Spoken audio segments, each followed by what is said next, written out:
In this module, basically focuses what kind of the policies are existing and what the elements are available or the given throughout the world in the policies, and what kind of the elements should be included in the teacher education programs and for the preparation of a teacher for teaching those specific level of the programs. Basically, the elements which should be possessed by the teacher for demonstrating his or her professionalism are knowledge, skill, and disposition. Basically, knowledge provides the learners with accurate information to be learned and later applied in life situation.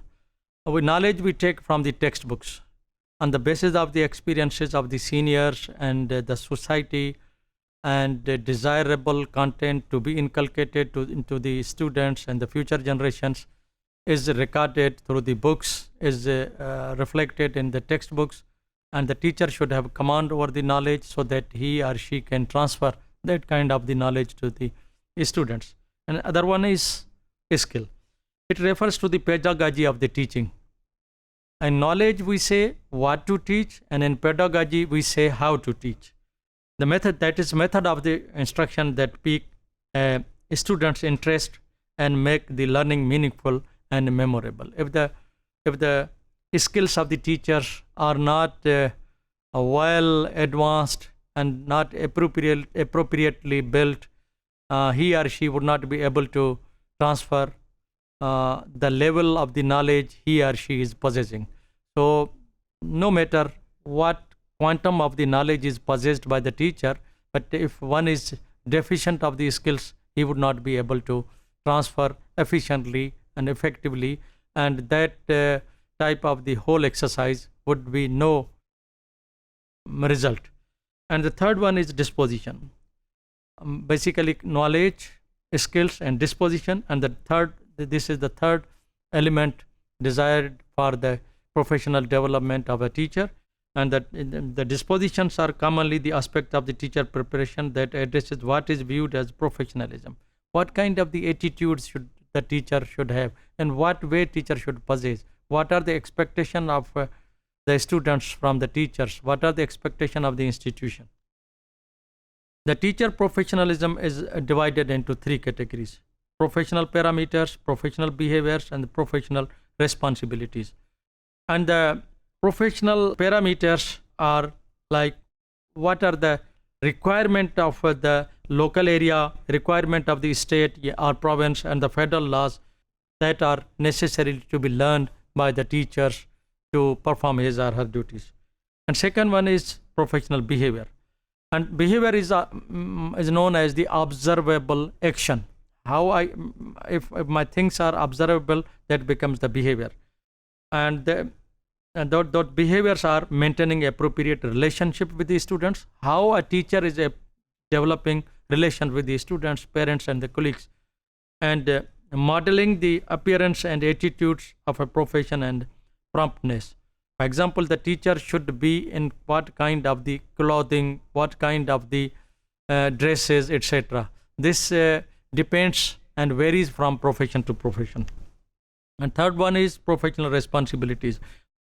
What kind of the responsibility the teacher has to do? Responsibility in the society, responsibility in the community, responsibility towards institution, responsibility towards curriculum, responsibility about students. So that's the third parameter. On the basis of the professional responsibilities, we can say that there are certain subsets of the professional responsibilities to be done, to be carried out, to be performed by the teachers, which are reflecting on teaching. The teacher must reflect on how the teaching process is going on, and the maintaining accurate records, communicating with families, participating in the professional community, growing and developing professionally, showing professionalism. What are teacher policies? Teacher policies have different aspects.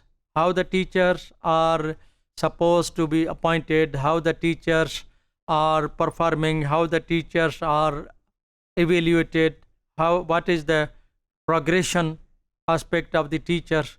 So these are the basic aspects for the teacher, by the teachers, through the institutions, through the state. Policies cover different areas like attracting the good and talented teachers, recruiting competent teachers, developing and retaining effective teachers. These are the basic elements, are the ingredients of a good policy. And the policy must include these things.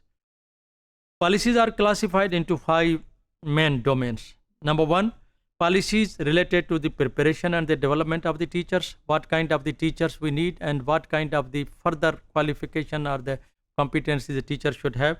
Policies related to the career structures and incentives, what kind of the progression the teacher should have, grades, skill level and the remuneration, the salaries. And the policies that influence the demand for teachers, such as class size, what should be the class size, 30 students, 50 students, 40 students, 20 students. Teaching workload, teachers always complain that we are heavily loaded through the schools and through the workload. So this is important element to be included in the policy, and timetabling, etc. The 4th element is policies that govern and structure the labor market. How are teachers matched with vacancies? And the school processes and practices that influence the work of the teachers. And the 5th one is these policies are embedded within the larger school policies and the societal context. Definitely, if they are not in concurrence with the school's policies, school system and organizational requirement, and not in collaboration with the society and not matching with the society, that is not good policy. And the teacher education policy need to be focused on the following areas. Continuum of the teacher education, the one program is done, one activity is done, must be based on the other one. Professional values, teacher must have professional values of how to respect his own, himself and the others, and how to behave being the teacher. Attracting profession, how to attract the good people, how to retain the good people, this is an important element. Supporting the teachers, and teachers need support. Any individual needs support. So institutions and state, how supporting the teachers. On the basis of discussion, we can say that the quality of an education system depends on the quality of teachers, but the quality of the teachers cannot exceed the quality of the policies that shape their work environment in schools and that guide their selection, recruitment and development.